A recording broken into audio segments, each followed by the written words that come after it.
Really quick before this video starts, I have a brief announcement at the end of this video, so if you could stick around for that, I would appreciate it quite a bit. Oh god, okay, look, lads. So, Kiriko.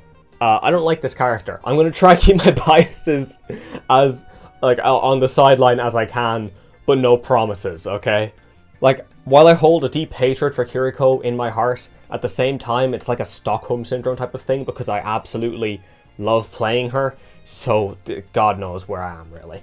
But anyway, Kiriko, the first new support who was ever added into Overwatch 2, and she quickly rose to success. Whether in terms of meta balance, popularity, or just how much Blizzard's investors love her, and they really, really love her, she's excelling on all fronts, and if anything, she's overtaken Tracer as the poster girl of Overwatch. Kiriko is Overwatch's favourite child, so let's talk about it. And also, as per usual, I'm going to be talking about Kiriko's brief history first, and then we're going to be getting into the game design. Alright, release Kiriko was literally the same character we know today, so let's just speed run the history, lads. Starting off, her primary fire, Healing Ofuda, is an auto-targeting single-target heal. Her secondary fire, Kunai, are projectiles that had 3 times multiplier for headshots. Triple damage for a headshot. And also, if you don't have these swapped, you're psychopathic. Swift Step lets you teleport to allies within 30 meters, and it also made you invincible for 0.4 seconds. And Suzu is a projectile that would make anyone in its AoE invincible for a full second, along with it cleansing them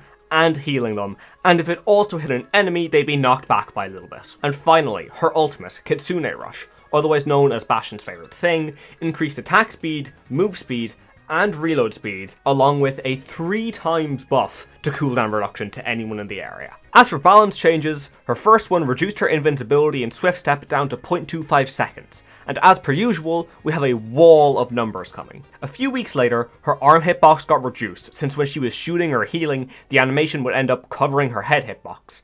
And Kitsune Rush got the move speed reduced to 30%, and had the cooldown reduction lowered to 2 times from 3, and got an increase to the ultimate cost. Suzu got its invincibility lowered to 0.85 seconds, but we're going to have to make like Limbo and go lower. After getting a couple changes to make her feel more fluid to play, like the Ofuda recovery time being lowered along with the reload animation finishing earlier, she got some big changes to Suzu and Kunai. Starting with Suzu, the knockback was removed, and the healing got decreased, but in exchange, if cleansing a negative effect, it would heal for an additional 30 health. Kunai got the damage increased by 5 and the recovery time lowered, but it had its critical rate lowered to 2.5 times. And another change Suzu got a little bit later was that it no longer passed through enemies. Her final set of changes that weren't global were some more Suzu changes, including getting the cooldown increased, but for some ungodly reason, when they lowered the invincibility again to 0.65 seconds, they increased its healing from 40 to 80 health. She got a buff to her Healing Ofuda travel time that patch, she didn't... I'll get into it in a moment. That's our history done, but since Kiriko is the first character I've covered whose kit has stayed pretty much identical since release, I'm just going to quickly talk about the actual game design of her kit first. And honestly, her base foundation is pretty good. Starting off with her primary fire, Healing Ofuda, I mean, this thing is just good. Single target healing, because good lord, this game does not need any more AoE healers or else we're going to enter some kind of Overwatch 2 induced GOATS meta again. It's a very well designed ability, especially thanks to its intuitive use. The color changing that'll happen, whether it goes from yellow to blue, if it's actually targeting someone or not, is a really, really nice touch that I'm very thankful Blizzard added. As for Kunai, on paper, they're perfect. Having a form of damage that's pretty okay by itself, but has some incredible damage and potential when you're actually landing headshots is really, really good design, at least as far as I'm concerned. It'll reward your players who are actually good and able to land their shots, but it's not like it completely eclipses your lower elo players because they can still use her auto-targeted heal to get some value. The one thing about this is Kiriko's headshot multiplier was way too high. At 3 times on release, one headshot melee would just one-shot a Tracer, it was ridiculous. There's also the fact that Kiriko's kunai are projectiles. Now, I'm not going to get into some kind of projectile versus hit scan debate, because 1, I'm a projectile DPS player, and 2, I don't have time for that at the moment. But I can't deny that Kiriko's projectiles are certainly a little bit silly sometimes. I feel like Yadi is a much stronger example of a character who's meant to go for headshots if they want to do good damage, because quite frankly, they don't have as much absurd utility as Kiriko does. And as for Kiriko's abilities, oh good god. So we'll start with Swift Step, and this thing's not okay. Now, I don't think being able to teleport to allies through walls is actually a bad ability at all. If anything, on a support, that's incredibly smart, and it's a good thing to have. It's an easy way to go in and try help an ally who's going to be struggling by themselves, whether they're malpositioned or what. But there's a lot of issues that come with it. To start off, she's invulnerable when she goes in. Why is she invulnerable, really? You can make the argument that it's for when she teleports in that she doesn't get blown up immediately, but if anything, if you're going to be teleporting through a wall to try and protect an ally, you don't deserve an extra bit of invulnerability to try and protect yourself. This ability should have a little bit of risk to it, considering how far you can TP and the fact that it's just, a TP, so it's instant.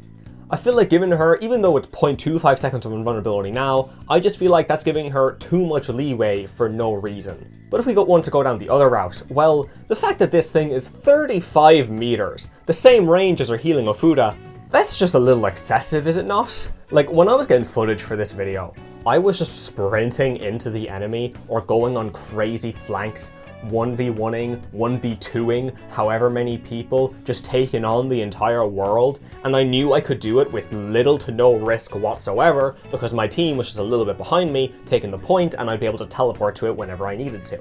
We removed infinite TP and infinite translocator from Sombra because this was the exact thing that she was very, very annoying when she did. She'd run in invisible, harass you a little bit, throw in a hack, whatever, maybe kill you, but even if you were about to kill her, the second there was any danger as far as she was concerned, she would immediately teleport out to safety. Sure, Kiriko does rely on her allies and any of her teammates and anything like that being in range, but that doesn't change the fact that's still an instantaneous 35-meter teleport that just lets her get out of jail for free. Quite frankly, I'd say if it just had one or the other. You could keep the invulnerability but lower the range, or keep the range but remove the invulnerability. Both is just a little bit excessive in my opinion. And as for Suzu, so you know how I just said that Swift Step was a little bit excessive? Well, Suzu took that as a goddamn challenge and cranked it up to the max. For its main purpose, being a cleanse, Suzu is absolutely perfect. In terms of its design and just how it plays out in game, there's nothing wrong with a cleanse-based ability. Look at Zarya bubbles. They cleanse you when they go on. No one has an issue with that. It's amazing. More cleanse-like abilities would be perfectly welcomed into the game, but Suzu just has so much extra shit attached to it, man. An invulnerability, a heal, more healing if you cleanse someone. It even used to have a knockback. Like, a Blizzard, you don't need to make all of your things into a meal. We don't need a meal deal in terms of how much an ability can do. You don't need to launch everything in there. Something that I personally find very confusing about it is the fact that it heals more if you cleanse someone. You're going to be cleansing someone to begin with 9 times out of 10. That's the intended purpose of the ability. Why do we have an extra reward in there for the intended purpose of it? It makes no sense to me. Suzu just does so much, it's like a Swiss Army knife. Like, quite frankly, we can just remove a few odd bits and pieces from it. Like, it could keep the cleanse and the knockback, that would be fine. The cleanse and the invulnerability, that would be fine. The cleanse and the heal, that would be fine. Even the bonus heal for cleansing someone. I think that's a little stupid to have realistically, but it could stay. But having all of them on the one ability, what is the purpose really? I think the best version of it could be something like having the cleanse and the knockback, maybe a bit of a stronger knockback, so it act as a solid get off me tool for whoever's on your tank, your damage, your backline, whoever. But instead it just makes you invulnerable for some reason. And finally, Kitsune Rush. Honestly, I adore this ultimate idea. But again, there's just too much attached to it. In the one zone that you'll place it down, you get attack speed, move speed, reload speed, and double cooldown reduction. Obviously some of these numbers used to be way higher, but could we not just leave it at attack speed, reload speed, move speed? Could we not leave it at those? Because even if you're looking at like a beam character, you'd think, hey, how does that affect them at all? They don't get any benefit from attack speed.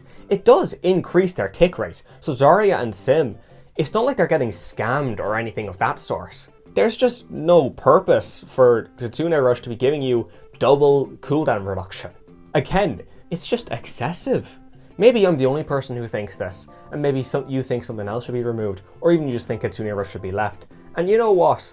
I don't think Kitsune Rush is the worst ability in her kit. Like I just said, I love this ability. Looking at it, whether it's in terms of its design, even playing as, with, or against it, it's a really good ultimate. I just don't understand why it's got so much attached to it. And that is Kiriko in a nutshell. She has so much potential to be a really cool and interesting character to play as, with, and against, but because Blizzard just dumped everything but the kitchen sink into her kit, she becomes a frustrating nightmare to be on the receiving end of. Why do you think she's been omnipresent since the release of Overwatch 2? I want to clarify, the damage supports, battle supports, whatever you want to call them, are perfectly fine to have in the game. And that is Kiriko's intended purpose, but these battle supports need to lose out on something or else they're going to be overloaded. Look at Zen, the original battle support, who has very slow single target healing. Obviously this is made up for thanks to his damage and the damage boost from Discord, along with Trans being a brilliant ultimate. Take Moira, who quite literally only heals and damages. There is no utility for her team in her kit. Iyari, she's got an anti-dive boop thanks to Outburst, and everything else in her kit is either heal or damage. You get the point. Every character has a power budget, so their base design doesn't end up going off the rails. A character being overtuned is different from them being overloaded. Looking at Kiriko in comparison to these other characters, well, she's got good damage, she's got good healing, she's got two amazing forms of utility with Suzu and Kitsune Rush. Where's the weakness? Where's the compromise? Even Brig, who has good heals, good damage, and some pretty decent utility, has a near crippling weakness in one aspect, her range. Kiriko just has everything and somehow constantly evades a nerf hammer. You see what I mean when I call her the favourite child?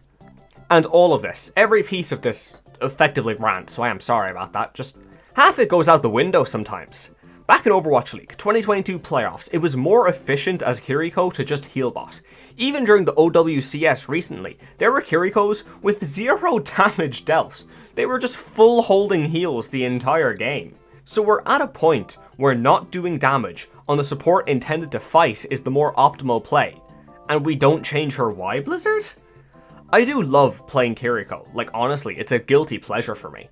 But playing against her is the bane of my existence since she just does too much. Kiriko, honestly, has a really solid foundation for her design, but there's just so many extras thrown in that don't matter at all because she's just so strong it becomes nothing but frustrating. Especially when we're at the point where she's heal-botting when her purpose was to do more damage. And I haven't even mentioned our hitbox is so awkward to hit, but that's a whole other can of worms to get into. Suzu, Kitsune Rush, even Swift Step are all really clever and fun abilities to use, and it's just sad to see such creative abilities get hated on so much just because they were given way too much leeway and way too much power to work with. Overall, Kiriko is a bundle of missed potential to me. She could have been like a second Ana, a support who everyone loves to play as, with, and against, and who no one would have an immense issue with, but instead, we got a character that sure, while everyone loves to play as a Kiriko, and pretty much everyone loves to have a Kiriko on their team, no one loves to play against a Kiriko. Her art design and gameplay are phenomenal, but that doesn't matter when about 2/3 of your player base are just not having fun when they have to deal with a Kiriko in the lobby. I understand, Blizzard does need to sell skins, and their art department never misses, but we don't need to be keeping Kiriko as just on the forefront of the support meta permanently, you know? But tell me yourselves, how would ye balance out Kiriko? Typically, I don't like to give out my opinion on how I would balance out a character unless I main them, because it's not fair for me to be saying, oh, I think this character should get this, when I don't play them at all. But in Kiriko's case, look, that went out the window when I had to talk about Suzu, okay? But I do want to hear it from the general populace. What do you think of Kiriko? Because personally, I think she's an incredibly well-designed character who just had everything but the kitchen sink thrown into her kit, and that just completely ruined her. But anyway, if you enjoyed this video, I have a full playlist of other videos similar to this that you might enjoy, so I'd appreciate it if you went ahead and checked them out. Also, the announcement that I was on about at the beginning of this video is two different things. To start off, I'm going to try and focus in on Overwatch 1 characters, at least for the foreseeable future when it comes to this series, just because there is more to talk about with them. And also, I would enjoy to talk about more games than just Overwatch. Obviously, for the next while, I'm going to be sticking with Overwatch because if it ain't broke, don't fix it. But, you know, I like talking about a variety of games because I like to play a variety of games as well. So if there's any game you would like to see me talk about, I'd like to hear any suggestions. And finally, I actually have unlocked YouTube channel memberships, but I'm not quite sure what the hell to do with them. For two reasons. The first one doesn't matter to you, so the second one is just that I'm not quite sure what I should actually give out as perks for getting this membership thing. I mean, sure, I could do something like giving you access to videos early, maybe some behind the scenes, even a Discord server type of thing, but I'm not quite sure, so I'd like to hear it from anyone who has purchased these or anyone who's interested. Just what would you like?